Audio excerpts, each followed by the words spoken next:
నమస్కారం అండి. వైసీపీ నాయకులకి బుర్ర లేదు, ఎదవలకి బుద్ధి లేదండి. ముఖ్యంగా ఈ గుడిశెట్టి అమర్నాథ్ ఎవరైతే ఉన్నారో ఇతనికి రెండూ లేవు. అందుకే అతన్ని గుడ్డు మంత్రి అని ట్రోల్ చేసేది. ఊరకనే చేయరు. తిక్క తిక్క మాటలు, సంబంధం లేని మాటలు, పిచ్చ మాటలు మాట్లాడితేనే గుడ్డు మంత్రి అని ట్రోల్ చేసేది. నిన్న ఒక ప్రెస్ మీట్ పెట్టాడండి. ఏదైతే ఈ మావిగన్ అని జగన్మోహన్ రెడ్డి ఒక ప్రతిపాదన తీసుకొచ్చాడో, దిక్కుమాల ప్రతిపాదన, దాని మీద ఒక ప్రెస్ మీట్ పెట్టి చంద్రబాబు నాయుడు గారు ఏదైతే తరచుగా చెప్తారో 2045-47 విజనరీ అని మాట్లాడుతున్నారో అది అలా చేయకూడదంట. మీకు 5 సంవత్సరాలు అధికారం ఇచ్చారు కదా, 2024 నుంచి 29 దాకా మీకు 5 సంవత్సరాలు అధికారం ఉంది. ఈ 5 సంవత్సరాల్లో మీరు ఏం చేస్తారో, ఏం చేయగలరో అది మాత్రం చెప్పండి. ఎప్పుడో 45-47లో జరిగేది అవసరం లేదు, అనవసరం అని దిక్కుమాలి మాటలో మాట్లాడుతున్నాడు ఈ గుడిశెట్టి అమర్నాథ్. ఒకసారి ఈ గుడిశెట్టి అమర్నాథ్ ఏం మాట్లాడుతున్నాడు అనేది ఒకసారి వినిపిస్తా వినండి. ఇతనికి బుద్ధి జ్ఞానం కలిగే విధంగా మనం మాట్లాడడానికి ప్రయత్నిద్దాము. కొన్ని ఎగ్జాంపుల్ కూడా చెప్పే ప్రయత్నం చేద్దాము. ఎదవా అప్పుడన్నా అర్థం చేసుకుంటాడేమో చూద్దాము. ఒక్క నిమిషం అండి. మనం ఎప్పుడన్నా కూడా ఏదైనా విజన్ ఉన్నప్పుడు ఉండరా ఫస్ట్ చెప్పు. మనం ఎప్పుడన్నా కూడా ఏదైనా విజన్ ఉన్నప్పుడు 5 సంవత్సరాలు ఉండాలి. మనకి అధికారం ఇచ్చేది 5 సంవత్సరాలకి. 2024లో మీకు అధికారం ఇస్తే 2029కి ఏం చేస్తాం అనేటువంటిది ఆలోచించాలి తప్ప 2045 ఏం చేస్తాం అనేటువంటిది ఆలోచించాలి. సో దయచేసి నేను అనేది ఏంటంటే ఆ విజన్ ద్వారా చేయాలి. మీరు పెట్టినటువంటి ఖర్చు మాకు ప్రజలు కనిపించాలి కదా.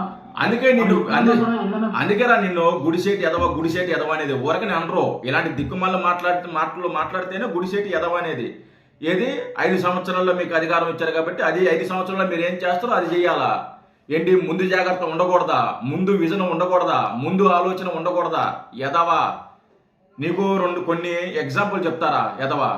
ఇప్పుడు ఒక రోజుకి ఒక 5,000 సంపాదిస్తున్నారు అనుకో. ఒక కుటుంబంలో ఒక వ్యక్తి రోజుకి 5,000, జస్ట్ ఎగ్జాంపుల్ చెప్తున్నా, 5,000 సంపాదిస్తున్నారు కదా. ఆ సంపాదించిన 5,000 ఒక్క రోజులోనే ఆగొట్టేస్తారా, లేదా ఆ 5,000లో కొంత భాగం తీసి పక్కన పెట్టుకుంటారా? ఎందుకంటే రేపు ఎలాగో 5,000 వస్తాయి కదా, రేపు 5,000తో ఉన్నాయి కదా, రేపు 5,000 ఎలా వస్తాయి కాబట్టి ఈరోజు 5,000లో కానొకదాము, బిల్లిం చేద్దాము అని అనుకుంటారా, లేదా ఆ 5,000లో కొంత భాగం తీసి సేవింగ్ చేసుకుంటారా? ఎదవా చెప్పాలి నువ్వు. సేవింగ్ చేసుకుంటారు కదా, 5,000 ఒకే రోజు కావనొకరు కదా. ఎందుకు అవగొట్టరు? ఎందుకంటే రేపటి రోజు కోసం, రేపుడు పిల్లల చదువు కోసం, పిల్లల భవిష్యత్తు కోసం దాచుకుంటారు, ఫీజుల కోసం దాచుకుంటారు, కొంత సేవింగ్ చేసుకుంటారు, కొంత ఇన్సూరెన్స్ చేసుకుంటారు. ఎందుకంటే భవిష్యత్తు కోసం, భవిష్యత్తు పిల్లల కోసం, భవిష్యత్తు తరాల కోసం. ఖచ్చితంగా ఒక రోజు సంపాదన లేదా ఒక నెల సంపాదన ఆ నెలకు ఆ రోజుకు అవగొట్టరు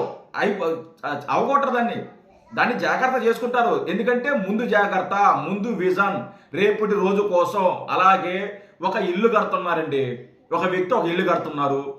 ఆ ఇల్లు ఒక 5 సంవత్సరాలు లేకుంటే 2 సంవత్సరాలు ఉంటే చాలు అని కట్టుకుంటారా, లేదా నా పిల్లలకి వాళ్ళ పిల్లలకి కూడా ఇది ఉపయోగపడాలి అని కట్టుకుంటారా?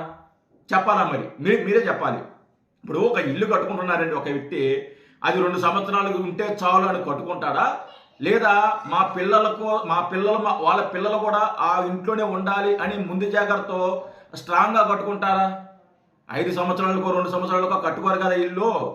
జనరేషన్ కట్టుకుంటారు కదా, వాళ్ళని దృష్టిలో పెట్టుకొని దాన్ని స్ట్రాంగ్గా కట్టుకుంటారు కదా. అవునా కదా? ఇది కూడా అంతేరా ఎదవా సన్నాసి, ఇది కూడా అంతే. ఇది ఒక కుటుంబమే ఇంత ముందు జాగ్రత్త ఉంటే, ఒక కుటుంబమే జాగ్రత్త పడి భవిష్యత్తు వాళ్ళ జనరేషన్ కోసం మిగతా పిల్లల మునిమనల కోసం వాళ్ళంతా జాగ్రత్త పడి సంపాదించిన డబ్బుని జాగ్రత్త పెట్టుకొని ఆ సేవింగ్ చేసుకొని ఒక మంచి ఇల్లు కట్టి, ఆ ఇల్లు కూడా తాత్కాలికం కాకుండా జనరేషన్ మారే విధంగా అంత విజనతో, అంత ముందు చూపుతో కట్టుకునే వ్యక్తులు ఒక రాష్ట్రంలో ఉన్న వేలాది కుటుంబాల్లో ఉన్న పిల్లల దృష్టిలో పెట్టుకొని 25 అలాగే 45-47 విజనరీ ఆలోచిస్తే తప్పేముంది? ఈరోజు మనం ఏదైతే విత్తుతామో అదే కదా కోస్తాము. ఈరోజు మనం ఏదైతే పునాదులు గట్టిగా వేస్తామో ఆ పునాదుల మీద వచ్చే ఫలాలే కదా రేపు భవిష్యత్ తరాలు అనుభవిస్తారు. భవిష్యత్ తరాలు అయ్యే కదా అనుభవిస్తారు. ఎదవా అర్థమవుతుంది నేను చెప్పేది నీకు.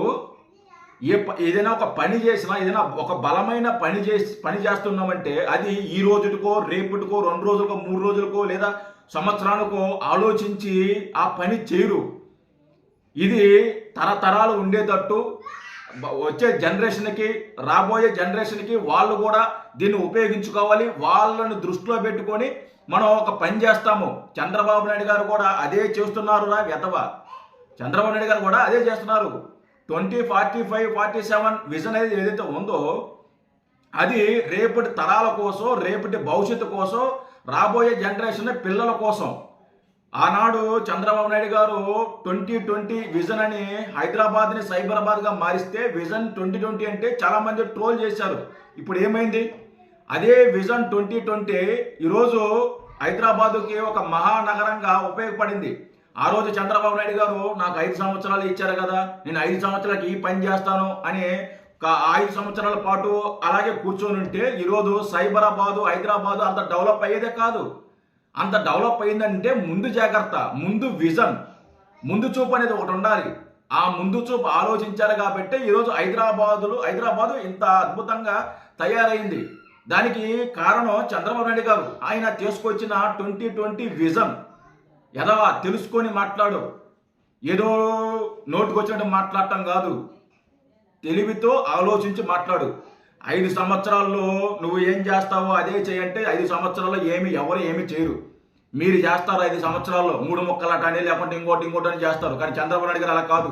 ఆయన ముందు చూపు, రేపటి రోజు కోసం, భావితరాల భవిష్యత్తు కోసం, భావితరాల పిల్లల కోసం, జనరేషన్ కోసం ఈరోజు మనం ఒక కంపెనీ తెస్తున్నా, లేకుంటే ఒక పునాది వేస్తున్నా, ఈ పునాది మీద వస్తున్న ఫలాలు రాబోయే తరాలు తినాలి, వాళ్ళు అనుభవించాలి అనే విజన్తో వెళుతున్నారు.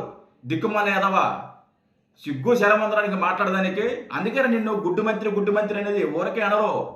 అందుకే నిన్ను ట్రోల్ చేసేది, అందుకే నిన్ను ఇలా మెట్టితో కొట్టేది.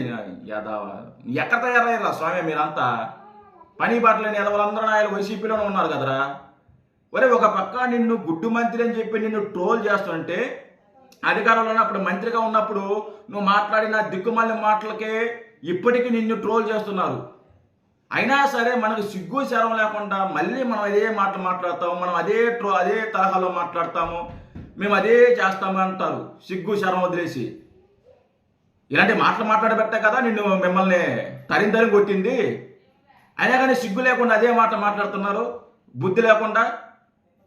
యాదవల్లారా నేర్చుకో. నేను చూసి నేర్చుకో, చంద్రబాబు నాయుడు గారిని చూసి నేర్చుకో. విజన్ 2045, 47 ఇది విజనరీ. భవిష్యత్తు తరాలకి ఇదే కరెక్టు. సిగ్గులేని యాదవ. జై హింద్.